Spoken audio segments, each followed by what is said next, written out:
दफाओं में उत्पादन कहाँ से करेंगे? जो उत्पादन करने वाले देश हैं उसमें भारत का हिस्सा 40%, लेकिन हम भी कैश क्रॉप की तरफ जा रहे हैं। बढ़ती आबादी, जनसंख्या का घनत्व, उन सब कारणों से उस मोटे अनाज की बजाय हम कैश क्रॉप की तरफ जा रहे हैं। अगर बांध बनेगा तो हम मोटा अनाज नहीं बोएंगे, हम गन्ना, धान या गेहूँ बोएंगे, जिससे ज़्यादा मिले, ज़्यादा हम पैसा कमाए। हम तो सोचते नहीं।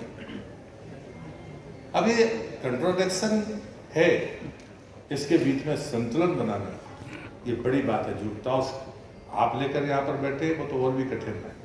हमारी भारतीय परंपराओं में से अनेक अवसर है, अनेक ऐसी धाराएं हैं जो हमको आहार के संयम की तरफ पूरी ताकत के साथ अपने धार्मिक मान्यताओं की दृष्टि से, बाकी दृष्टि से करती है।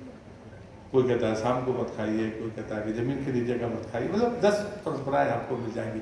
वैष्णव परंपरा और भी है जो और भी कठोरता के साथ कहती है, वो तो मांस से ज़्यादा खराब लहसुन प्याज को मानती है। हो सकता है, हम इस बहस में नहीं पढ़ना चाहते, लेकिन अगर हम इन बातों को मानते हैं, लेकिन ये सच है कि कोई भी भारत की धरती पर पैदा हुआ कोई भी धर्म हो या दुनिया का धर्म, वो उपवास को सब अच्छा मानते हैं। खाली पेट रहकर साधने करने वाली प्रवृत्ति को सब अच्छा मानते हैं। ये तो सच्चाई है, एक रूपता तो है। इस सब के बावजूद भी कि लोग इतनी सारी बातें करते हैं, लेकिन इन बातों को के मामले में हम शायद एक हैं। और इसलिए मुझे लगता है कि हम सब इस बात के लिए यहाँ पर आज आवाज़ उठाने के लिए, कुछ करने के लिए यहाँ पर उपस्थित हैं। हम बड़ी सामान्य बात शब्दों में कह देते हैं, जैसा हम खाएंगे वैसा हम सोचेंगे, जैसा हम सोचेंगे वैसा हम करेंगे, जैसा हम करेंगे वैसे हमारी आदत बनेगी, जैसी हमारी आदत बनेगी वैसी हमारी नीयत होगी, जैसी हमारी नीयत होगी वैसी हम कुछ करने वाले हैं। तो मुझे लगता है कि ये तो बहुत सामान्य चीजें हैं। ये चीजें कोई मैं पहली बार कह रहा हूं ऐसा नहीं, लेकिन दुनिया में जो परिवर्तन आ रहा है उस परिवर्तन में भारत अगुवाई करने की स्थिति में। उसके कारण है कि हमारा स्वभाव, हमारी आदत, हमारा संस्कार, हमारी जीवन शैली में जिन पैमानों को कहा गया उनको हम माने या ना माने, लेकिन हमारी मान्यताएं उनके साथ टिकी हुई।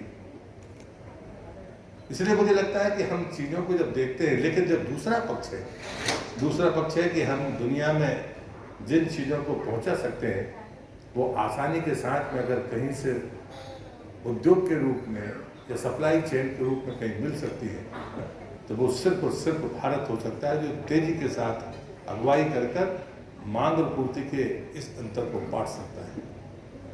आज यहाँ पर बैठे हुए लोगों को सिर्फ इसलिए नहीं कि हम क्या खाते हैं या हम क्या बनाते हैं, हमको उससे तेजी के साथ अगले कदम के बारे में सोचना होगा कि एक इंडस्ट्री के रूप में हम क्या मांग और पूर्ति के इस अंतर को भर सकते हैं। और जब मांग और पूर्ति के अंतर को भरने की बात होगी तो सिर्फ देश में नहीं होगी, तो निर्यात होगा।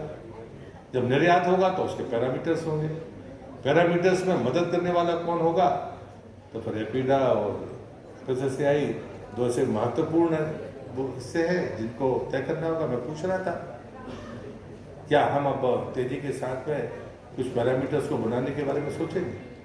मुझे लगता है कि ये डिस्कशन जरूरी है।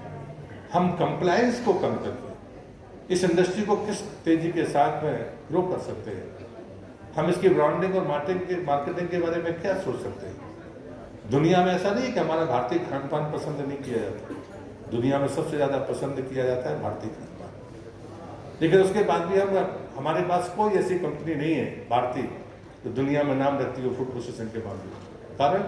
कारण छाट दिए गए, सरकार ने माना कि मार्केटिंग और ब्रांडिंग में हम पीछे हैं, और जो हमारे पास में साइंटिफिक पैरामीटर्स होने चाहिए उसकी कमी है। और उसके फूड लैब के बारे में बहुत तेज़ी के साथ काम हो रहा है। जो भी पैरामीटर्स होते हैं दुनिया के, वो पूरी दुनिया में एक से नहीं है। यूएस के अलग हैं, बाकी अरब कंट्रीज़ के अलग हैं, यूरोपियन कंट्रीज़ के अलग हैं। 3 मोटे तौर पर 3 पैरामीटर्स हैं, लेकिन हम हमारे मन में पता नहीं क्या है कि हम सारे पैरामीटर्स उन्हीं के मानकर हम भारत को चलाना चाहते हैं। अगर उन पैरामीटर्स के साथ चलेगा तो भारत का स्वाद नहीं रहेगा, फिर भारत का खान पान पसंद नहीं किया जाएगा।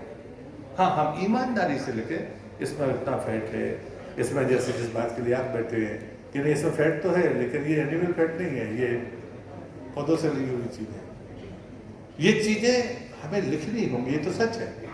लेकिन पैरामीटर्स के बारे में मेरा पहला उस विभाग का मंत्री होने के नाते मैं अपने दोनों जिम्मेदार एजेंसीज से कहूँगा, हमारे पास निकटम जैसी संस्थाएं हैं जिसको अभी राष्ट्रीय दर्जा प्राप्त हुआ है, मैंने उनसे भी कहा हमें रिसर्च किस नाते करना, हमें कुछ नहीं करना, जो हमारे पुराने लोग अपने ढंग से बनाते रहे हैं उनको कंटेंट को एक बार प्रमाणिकता के साथ लिखना।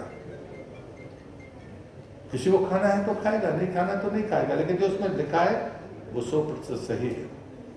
और इस बात के लिए PIL स्कीम प्रधानमंत्री जी ने इस साल से जारी की है और 10,900 करोड़ रुपया 5 वर्ष में बड़े इंडस्ट्रीज को, मगर वो भारतीय कंपनी होना चाहिए, फूड प्रोसेसिंग की भारतीय कंपनी।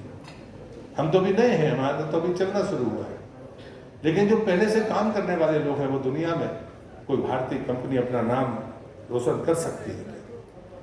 और इसलिए मुझे लगता है कि आने वाला समय इस उद्योग के लिए बहुत महत्वपूर्ण समय है और मैं